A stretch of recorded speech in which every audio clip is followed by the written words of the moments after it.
Hello everyone.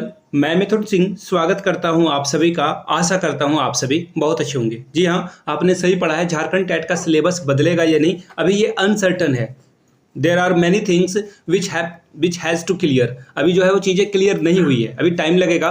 देखो, मैंने कहा ना आपको कि ये मंडे को अगर जैक के द्वारा जो है सिलेबस नहीं बदला जाता है, देन आपको एक बड़े आंदोलन के लिए तैयार रहना होगा। और सरकार अभी बिल्कुल फ्रेजाइल है और इसे आप तोड़ सकते हो, तुरंत सरकार के मनोबल को तोड़ सकते हो बिकॉज ऑफ इलेक्शन। अभी बोलते हैं ना कि नेता बस आपके बाटली में अभी ही उतर सकते हैं, अदरवाइज आपके बाटली में ये उतरने वाले होते नहीं हैं। ये तो बड़े बड़े सुरमाओं को अपने पीछे जो है लगा लेते हैं और घुमाते रहते हैं, सालों साल घुमाते रहते हैं। तो ये राइट टाइम है, जनता के जागने का वक्त है और सरकारें आपके पीछे ही रहेगी। मैं आपको 2-3 एग्जाम्पल दूंगा। देखो, सरकार ने ना फरवरी में एक भर्ती निकली थी कस्तूरबा गांधी बालिका विद्यालय से, उसको जो है होल्ड करके रखा। क्यों? ताकि अब भी जो है फिर से न्यू उसी वैकेंसी को फिर से ओपन कर दिया, ताकि भले ही कॉन्ट्रेक्चुअल वैकेंसी हो लेकिन सरकार का नाम हो जाए। इसी तरह से नेताजी सुभाष चंद्र बोस में भी फरवरी में एप्लीकेशन किया गया था जमशेदपुर में। जो टाटा से लोग होंगे उनको पता होगा, जिन्होंने कॉन्ट्रेक्चुअल वाले वैकेंसी के लिए अप्लाई किया होगा।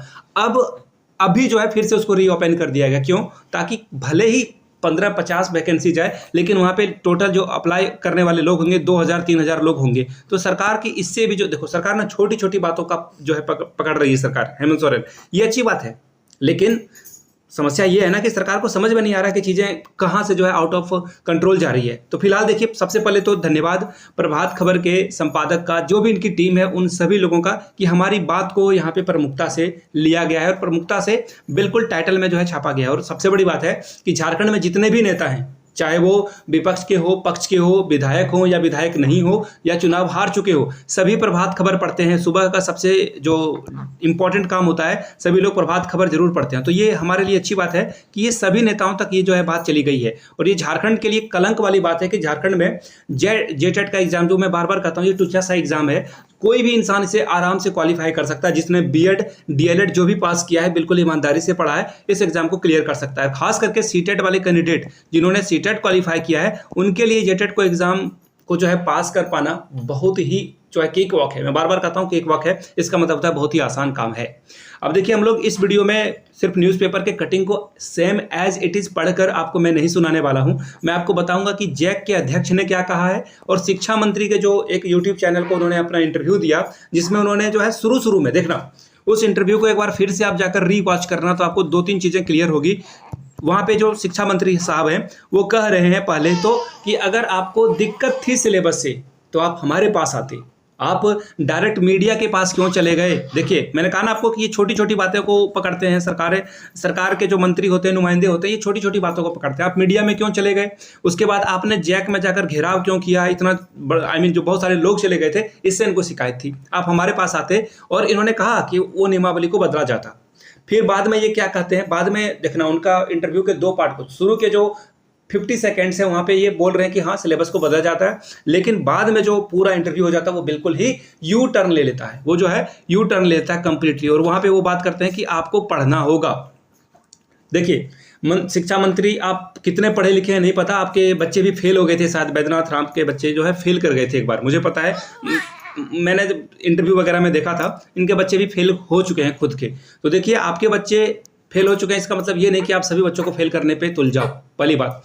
दूसरी बात, दिक्कत वाली क्या बात है ना कि हमें एग्जाम से डर नहीं लगता, फेयर सिलेबस दीजिए। देखिए, मैं बार बार कहता हूँ सभी को फेयर चांस मिलना चाहिए। मेरी जो लड़ाई है जेटेट 2016 वाले से, बस इसीलिए क्योंकि ये सिर्फ अपना स्वार्थ जो है देखते हैं। मैं तो कहता हूँ ना कि हमारे जेटेट भाई बहनों से हमें कोई दिक्कत नहीं है, 16 वाले हमारे साथ शामिल हो, नौकरी लें, we don't have any issue with any one. But ये सिर्फ बात करते हैं कि नहीं जेटेट 2016 वाले का जॉब हो जाए, तो इसलिए उनसे मेरी जो है वैचारिक लड़ाई है, बाकी तो कोई लड़ाई है नहीं। अब देखिए, फेयर एग्जामिनेशन अगर कंडक्ट कराया जाए फेयर सिलेबस के साथ, मुझे नहीं लगता कि झारखंड में कोई एक ऐसा इंसान होगा जो बोलेगा कि मुझे ये ऐसा एग्जाम नहीं देना है।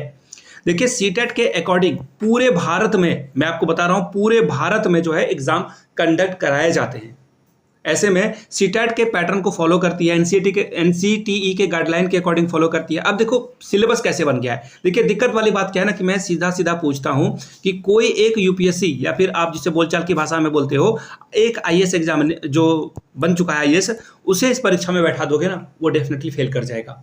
कोई हिंदी का ज्ञाता, इंग्लिश का ज्ञाता नहीं हो सकता है। तो ये बातें हैं। अब देखिए, जैक अध्यक्ष जो बोलेंगे वो क्या बोलेंगे वो मैं आपको बता देता हूँ। देखो, सरकार जो बोलेगी, जो लेटर इनको इशू करेगी, जैक रांची का बिल्कुल फोटोकॉपी वाला जो है वर्जन होगा। सरकार ने जो आदेश पारित करेगी, ये तो पैरोट हैं, मैं आपको फिर से बता दूं, ये पैरोट हैं, ये तो सरकार की कही हुई बात को ये दोहराएंगे। इनके पास अपना कुछ वर्जन नहीं है। और ऑब्वियस सी बात है, अधिकारी लोग, जो सरकार का डिसीजन होता है, डेमोक्रेसी में तो ऐसे ही सरकारें चलती है ना, तो जो डिसीजन होगा उसी के अकॉर्डिंग ये बात करेंगे। तो फिलहाल मैं आपको न्यूज़पेपर की कटिंग दिखा देता हूँ, वहां से जो है चीज़ें आपके सामने क्लियर हो जाएगी। ये देखो, यहाँ पे आपको दिखेगा। सबसे पहले फिर से एक बार प्रभात खबर का थैंक यू, और सुनील कुमार झा जी का बहुत बहुत धन्यवाद कि इन्होंने हमारी बात को बिल्कुल प्रमुखता से छपा है। इनके लिए ये धन्यवाद के पात्र हैं। अगर ये वीडियो अगर वो देख रहे हैं तो thank you so much sir. देखिए यहाँ पे आईआईटी के एडमिशन टेस्ट के बराबर जेटेट का सिलेबस है। और सबसे पहले ना we have to thankful to Ravi भाई, मेरे दोस्त हैं, मेरे मित्र हैं, मेरे बड़े भाई समान हैं, रवि प्रधान, उनका बहुत बहुत धन्यवाद। उन्होंने सबसे पहले इस बात को क्रैक करा कि एडमिशन टेस्ट से जो है ये जेटेट का सिलेबस लाया गया था। अब देखो, दिक्कत वाली बात ये आती है ना कि जिन्होंने आर्ट्स पढ़ा है, मैं तो चलो मान लेता हूँ कि आप एमएससी का मैथ्स दे दो, बीएससी का मैथ दे दो, we don't have issue with that, but physics और केमिस्ट्री वाले का जो पैटर्न है ना सिलेबस का, वो आईआईटी का ले लिया है। अब देखिए, सबसे बड़ा जो भेदभाव है वो इंटर और कॉमर्स वाले के साथ हुआ है। जिन्होंने कभी भी मैथमेटिक्स का integration, differentiation, determinant, inverse trigonometry कुछ नहीं पढ़ा, उन बेचारे को +2 का मैथ सॉल्व करना होगा। Can you imagine? आप बताओ ये कहाँ का न्याय है? और कौन ऐसा विद्वान धरती पर पैदा हो गया जो आर्ट्स की पढ़ाई करके साइंस का एग्जाम दे दे? आप बताओ, सीधे यहाँ पे तो स्विम जो स्ट्रीम है उसे स्विच करने की बात की जा रही है। ये हुई पहली बात। दूसरी बात देखो यहाँ पे क्या क्या है। अब यहाँ से जो है मैं अब न्यूज़पेपर की कटिंग आपके सामने जो है रख देता हूँ, जो बात यहाँ पे कही गई है। देखिए, कक्षा 6 से 8 में गणित, भौतिकी और रसायन का syllabus as it is IIT, जो कि भारत का सबसे बड़े एग्जामिनेशन में यूपीएससी के बाद आईआईटी का ही आता होगा या इक्विवेलेंट होगा, दोनों समतुल्य ही होगा, बराबर बराबर ही होगा, उसके सिलेबस के अकॉर्डिंग जो है टेट की परीक्षा ली जा रही है। ये हुआ पहली बात। दूसरी बात देखिए, मैं आपको एक और बात बता देता हूं। देखो, जो लोग भी आंदोलन करने वाले हैं इस बार जेटेट के ऑफिस के जैक ऑफिस के सामने, मैं आपको बता दूं, गेट पे जो पहला इंसान आपको मिलेगा वो मैं हूंगा। आप आओ नहीं आओ, मैं तख्ती लेकर वहां सबसे पहले मिलूंगा आपको। इस बार नहीं जा सका, इस बार मैं और रवि प्रधान दोनों हम लोगों ने जो है डिसाइड किया we have to go there and support student, क्योंकि ये लड़ाई अन्याय के खिलाफ है। अंग्रेज के खिलाफ हम लोगों ने लड़ाई लड़ी, अब अपने सरकार के खिलाफ लड़ेंगे। गलत कोई भी हो, बीजेपी की सरकार गलत करे, जेएमएम की सरकार गलत करे, कांग्रेस की सरकार गलत करे, कोई भी इंसान अगर गलत करेगा, we have to stand, we have to take a stand. देखिए यहाँ पे क्या बातें हुई है। इंटर आर्ट्स वाले के साथ दिक्कत हुई है। अब आगे देखिए, कक्षा 1 से 5 में आर्ट्स से इंटर करने वाले अभ्यर्थी से भी पूछे जाएंगे कैलकुलस और प्रोबेबिलिटी के सवाल। ये तो गलत है, सर्वदा गलत है ये। आगे देखिए, वर्ष 2012 और 16 में जो 1 to 5 का एग्जाम हुआ है और 6 to 8 का एग्जाम हुआ है, वो हूबहू जेटेट के पैटर्न के अकॉर्डिंग हुआ है। और देखिए, ये क्वेश्चन पेपर को आप देखोगे तो आपको लगेगा कि ये मैं जो है एग्जाम की तैयारी भी मुझे करनी है क्या, इतना ये इजी है। मैं मानता हूं कि कुछ लोगों के लिए डिफिकल्ट होता है टेट का एग्जाम, क्योंकि ये अंडरस्टैंडिंग बेस्ड होता है। तो आप रटने पे अगर ध्यान दोगे तो एग्जाम कभी आपसे क्रैक नहीं होगा। You have to understand, you have to understand. बच्चे की साइकोलॉजी को ध्यान देना होगा, रियल लाइफ के बारे में ध्यान देना होगा, उसके बारे में कभी बात करेंगे। अब देखिए, अब तक का जो प्रावधान था वो क्या था और क्या दिक्कत का सामना करना पड़ा है।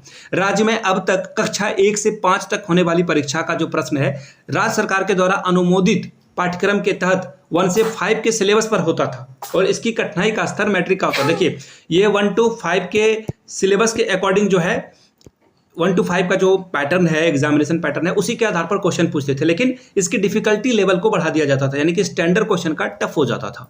और इसी तरह से वाइस वर्सा 6 to 8 के लिए जो है सिलेबस पे ही रहता था। 6 to 8 का जो सिलेबस राज्य सरकार चलाती है उसी के अकॉर्डिंग, लेकिन डिफिकल्टी लेवल जो है +2 का हो जाता था। ऐसा सीटेट में भी होता है, आपने भी देखा होगा। CTET, Haryana TET, Bihar TET, UP TET, REET, पूरे भारत की अगर मैं बात करूं, हर जगह इसी पैटर्न को फॉलो किया जाता है। झारखंड कुछ अलग दिखना चाहता है, लेकिन अच्छे कामों से नहीं, इसी तरह के वाहियात कामों से झारखंड आगे आना चाहता है, या फिर झारखंड में हम लोग भी शामिल है, सरकार अलग दिखना चाहती है। आगे देखिए क्या क्या बात हुई है। अब देखिए क्या बदलाव हुआ है। अब जो है 11-12 तक सवाल पूछे जाएंगे 1 to 5 में, और 6 to 8 के लिए ग्रेजुएशन, एक्चुअली ग्रेजुएशन का भी होता ना तो काम चल जाता। ये तो सीधे सीधे पीजी एंट्रेंस आईआईटी दिल्ली वाला सिलेबस इन्होंने हूबहू छाप दिया है।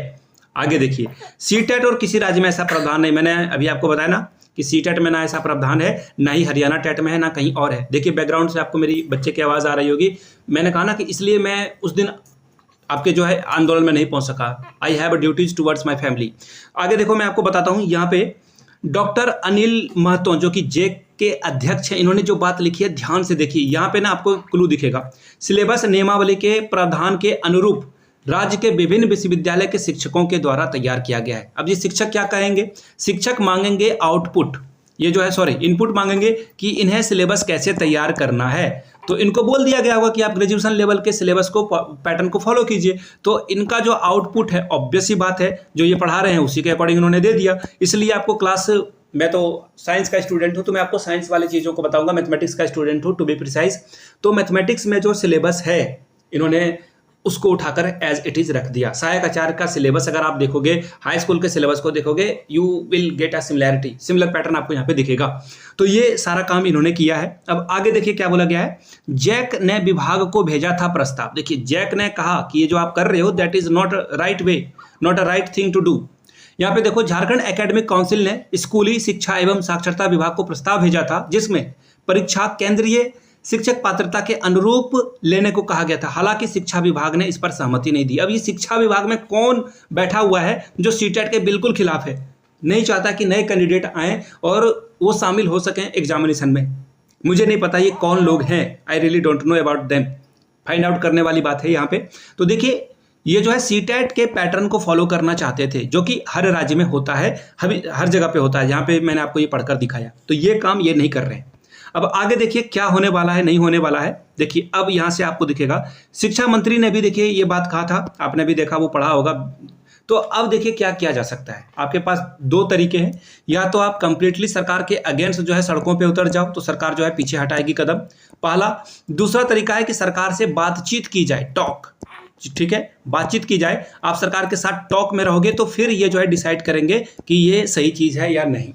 तो ये दोनों रास्ते हम लोगों को ओपन रखना है। और वो बोलते हैं ना कि हक मांगा नहीं जाता है, हक मांगने वाली चीज़ ही नहीं है, हक छीना जाता है। आपका हक है तो आपको छीनना पड़ेगा, स्टैंड लेना पड़ेगा, अदरवाइज आपके हक पर जो है कोई और हकमारी कर लेगा। तो ये बातें थी, मैंने आपको बिल्कुल क्रिस्टल क्लियर समझा दी है। जिन्होंने वीडियो यहाँ तक देखी है उन्हें पता चलेगा मैंने क्या बात कही है, कैसे बात कही है। बाय द वे सिलेबस पे मेरी नज़र बनी हुई है, जैसे ही कोई खबर और आती है, ये तो न्यूज़पेपर था, और मैं बार बार कहता हूँ ना कि ग्रेटिट्यूड रखिए। जो आपके लिए कोई छोटा सा भी काम कर दे या नहीं भी काम कर दे, आपके काम में अगर बाधा भी ना बनता हो तो उनको थैंकफुल आपको होना चाहिए। तो हम लोग थैंकफुल हैं प्रभात खबर का, उन सभी भाइयों बहनों का, खास करके उन बहनों का जिन्होंने जैक ऑफिस के सामने जाकर के, जैक ऑफिस में जाकर अपनी बात रखी और सिलेबस का जो है विरोध किया। तो उन सभी को फिर से एक बार थैंकफुल है, और आप लोगों का भी थैंक यू, क्योंकि आपने वीडियो को यहाँ तक देखा। ऑब्वियसली आप प्यार देते हो, सपोर्ट देते हो, उसी की वजह से मैं यहाँ खड़ा हूँ। और वो बोलते हैं ना कि लगभग 1,14,000 सब्सक्राइबर होने वाले हैं। मैं बार बार कहता हूँ कि ये सब्सक्राइबर नहीं है, ये फैमिली है। आपकी वजह से मैं यहाँ पे हूँ। इस वीडियो को आपको लाइक करना है, शेयर करना है। इस वीडियो को मैक्सिमम व्हाट्सएप वाले ग्रुप या फिर टेलीग्राम ग्रुप पे भेजें, ताकि और लोग भी अवेयर हो सके। चलिए मिलते हैं अगले वीडियो में, तब तक के लिए आप सभी का फिर से एक बार बहुत बहुत शुक्रिया।